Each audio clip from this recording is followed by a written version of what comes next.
नमस्कार विद्यार्थी मित्रांनो. तर आज फायनल अकाउंटमध्ये आपण जे फिनान्शियल स्टेटमेंट शिकलो, तर त्याबद्दल थोडीशी माहिती घेऊया. फिनान्शियल अकाउंटमध्ये जे फिनान्शियल स्टेटमेंट आहे, जे फायनल अकाउंट आहे तुमचं पार्टनरशिप फायनल अकाउंट, त्यामध्ये 3 फिनान्शियल स्टेटमेंट आहेत. त्यामध्ये पहिलं आहे trading account, profit and loss account आणि तिसरं आहे बॅलन्स शीट. तर हे 3 अकाउंट्स तुम्हाला ओपन करावे लागतात. सगळ्यात महत्त्वाची गोष्ट हे का ओपन करायचे? तर ट्रेडिंग अकाउंट जे आहे ते आपल्याला ग्रॉस प्रॉफिट किंवा ग्रॉस लॉस फाइंड आउट करण्यासाठी ओपन करावं लागतं. जे काही प्रॉफिट अँड लॉस अकाउंट आहे ते नेट प्रॉफिट किंवा नेट लॉस फाइंड आउट करण्यासाठी आपल्याला करावं लागतं. आणि बॅलन्स शीटमध्ये तुमच्या ॲसेट्स अँड लायबिलिटी दाखवण्यासाठी आणि बॅलन्स शीट जी आहे ती फिनान्शियल पोझिशन असल्यामुळे तुमच्या कंपनीची आजची फिनान्शियल पोझिशन काय आहे हे दाखवण्यासाठी ही बॅलन्स शीट तुम्हाला दाखवावी लागते. तर बघा, ट्रेडिंग अकाउंटमध्ये जर बघितलं तर त्यामध्ये डेबिट साईड आणि क्रेडिट साईड आहे. डेबिट साईडला सगळे डायरेक्ट एक्सपेन्सेस असतात. आता डायरेक्ट एक्सपेन्सेस म्हणजे काय? तर जे खर्च आपण एखाद्या प्रोडक्टसाठी डायरेक्टली डायरेक्टली त्या प्रोडक्टला वापरलेले असतात. जसं की समजा एखादा मोबाईल मला बनवायचा आहे, तर त्यासाठी जो डिस्प्ले लागतो तो डायरेक्ट मटेरियल आहे. म्हणजे काय आहे? तो डायरेक्ट खर्च आहे त्या प्रोडक्टचा. तो बनवण्यासाठी ज्या ऑपरेटरकडे मी घेतलं, काम करून घेतलं त्याच्याकडनं, त्याला मी सॅलरी दिली असेल, तो जो खर्च आहे तो वेजेस आहे, तो सुद्धा त्याचा काय आहे? डायरेक्ट एक्सपेन्सेस आहे. म्हणजे असे जे काही खर्च असतात की जे त्या डायरेक्टली प्रोडक्शनशी रिलेटेड असतात, तर असे खर्च आपण काय करतो? या ट्रेडिंग अकाउंटच्या डेबिटला घेतो. त्यामध्ये बघा, ओपनिंग स्टॉक असतो, परचेसेस असतात, परचेसेस मधून लेस केलेले असतात तुमचे परचेस रिटर्न्स. त्यामध्ये त्यानंतर वेजेस असतात, वेजेस अँड सॅलरी. वेजेस हा शब्द पहिला आला तर तो येतो तिथे, वेजेस अँड सॅलरी असतो, बरोबर ना. त्यानंतर अजून रॉयल्टी असतात, रॉयल्टी डायरेक्ट एक्सपेन्सेस आहे. त्यानंतर अजून समजा तुमच्याकडे इलेक्ट्रिक हे पॉवर असेल, बरोबर ना, पॉवर फ्युल आणि गॅस असेल, तर अशा प्रकारचे जे काही एक्सपेन्सेस आहेत ते सगळे ट्रेडिंग अकाउंटच्या डेबिटला येतात. आणि दुसरं, जे ट्रेडिंग अकाउंटची क्रेडिट साईड आहे, तर त्या क्रेडिट साईडला तुमचे सगळे डायरेक्ट इन्कम्स येतात. That like means sales. तर हा सेल्स जो आहे, सेल्स आणि सेल्स मधून जर लेस रिटर्न, सेल्स रिटर्न जर असेल तर आपण ते लेस करून टाकतो. आणि सेल्स हा डायरेक्ट एक्सपेन्सेस आहे म्हणून तो क्रेडिटला जातो. त्यानंतर तुमच्याकडनं काही गुड्स गेले असेल, फ्री डिस्ट्रॉयड, फ्री सॅम्पल्स तुम्ही वाटले असेल, डिस्ट्रॉयड बाय फायर असेल, बरोबर ना, लॉस बाय फायर असेल, तर अशा प्रकारचे जे काही गुड्स तुमच्याकडनं गेलेले आहेत, ठीक आहे, तर तो क्रेडिट होतो आणि शेवटी क्लोजिंग स्टॉक राहतो. तर अशा प्रकारे हे ट्रेडिंग अकाउंट क्लोज होतं. त्याचा जर डेबिट बॅलन्स असेल तर नेट लॉस येतो, आणि त्याचा जर क्रेडिट बॅलन्स मोठा असेल तर नेट प्रॉफिट येतो, आणि हे ट्रान्सफर करावं लागते आपल्याला प्रॉफिट अँड लॉस अकाउंटला. आता हे प्रॉफिट अँड लॉस अकाउंट जे आहे, आता यामध्ये 2 भाग आहे, डेबिट आणि क्रेडिट.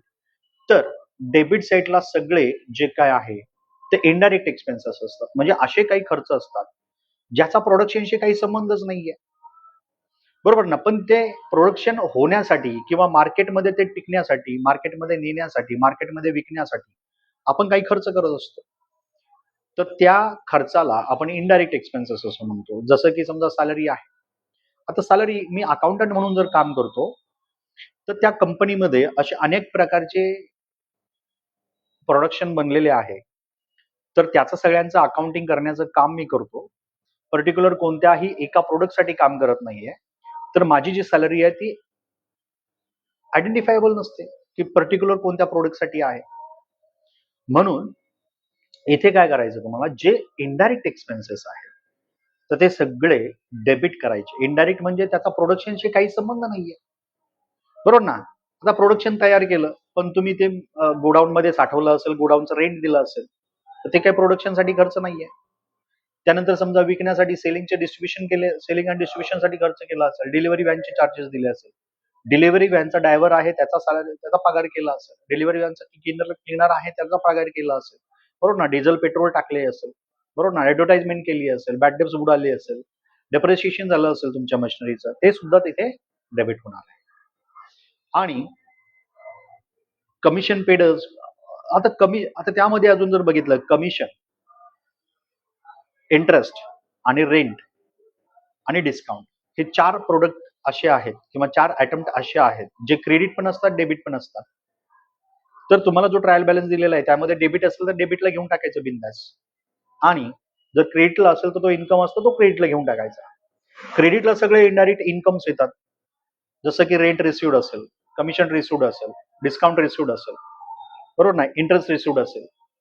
तर अशा प्रकारचे जे काही अदर इन्कम्स आहेत नॉट रिलेटेड टू अ बिझनेसच्या रिलेटेड नाही आहेत, असे सगळे अदर इन्कम इथे येतात प्रॉफिट अँड लॉसच्या क्रेडिटला.